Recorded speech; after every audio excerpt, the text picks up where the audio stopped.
তুফান ধরে কাঁপছে সারা বিশ্ব, শুধু এশিয়া নয়, এর বাহির থেকেও প্রতিদিন শত শত কন্টেন্ট তৈরি হচ্ছে তুফানের দুষ্ট কোকিল গান নিয়ে। এবার আপনাদের জন্য নিয়ে আসলাম দুষ্ট কোকিল গানের ক্যামেরার পিছনের দৃশ্য। এই ভিডিওর মাধ্যমে আপনারা দেখতে পারবেন এই গানটি তৈরির সময় ক্যামেরার পিছনের দৃশ্য।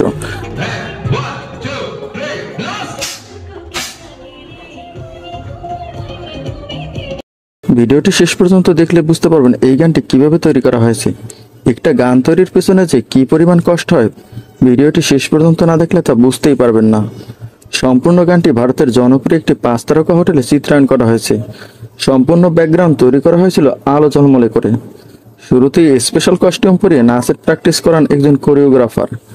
প্রায় 4 ঘন্টা ধরে চলে প্র্যাকটিস। এরপর শুরু হয় গানের মূল চিত্রধারণ। নাচের দৃশ্য ধারণে হাই রেজলিউশনের 15টি ক্যামেরা বসানো হয় এবং ক্যামেরার সামনে পিছনে প্রায় 400 লোক কাজ করেন একসাথে। সাকিব মিমির দুষ্ট কোকিল গানটি কেমন লেগেছে এখনই কমেন্ট করে জানান। সবাই ভালো থাকবেন, ধন্যবাদ।